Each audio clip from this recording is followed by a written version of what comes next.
আসসালামু আলাইকুম। কেমন আছেন সবাই? আশা করি ভালোই আছেন। আলহামদুলিল্লাহ আমিও ভালো আছি। চলে আসলাম নতুন একটা রেসিপি নিয়ে, মাসালা পুরি। এটা খেতে অসম্ভব মজা আর বানাতেও অনেক সহজ। আশা করি ফুল ভিডিওটা দেখেই আমার সাথে থাকবেন। মূল রেসিপিতে চলে যাই। এখানে হচ্ছে ডাল নিয়েছি, 1 কাপ। ডালটা আমি দিয়ে দিচ্ছি, ভালো করে ধুয়ে নিয়েছি।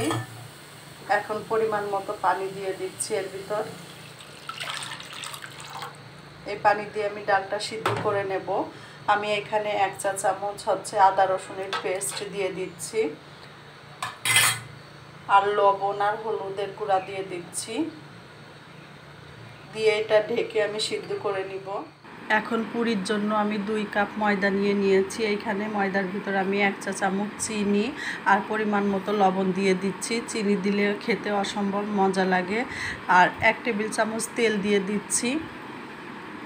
দিয়ে এখন এই শুকনো উপকরণগুলো আমি একটু ভালোভাবে মিশিয়ে টেনে নিব ময়দাটা।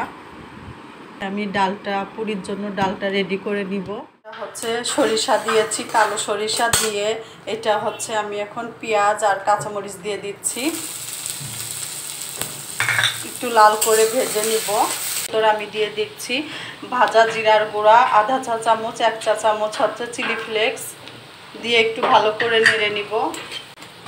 এখন যে সিদ্ধ করে রেখেছিলাম সেই ডাল দিয়ে দেবো এর ভিতর।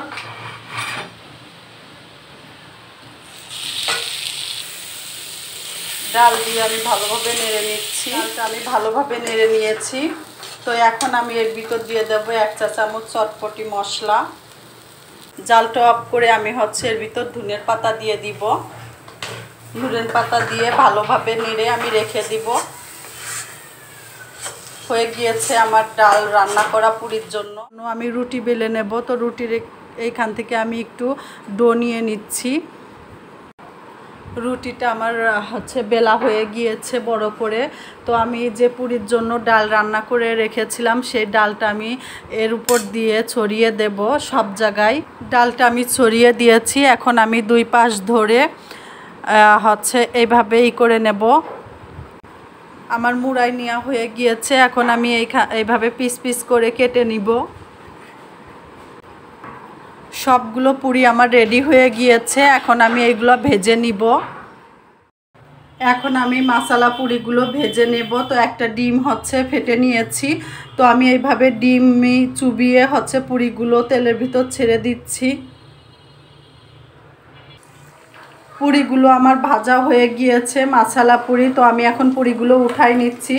আশা করি আমার এই সিম্পল রেসিপিটা আপনাদের কাছে ভালো লেগেছে। তো সবাই এইভাবে ট্রাই করে দেখবেন।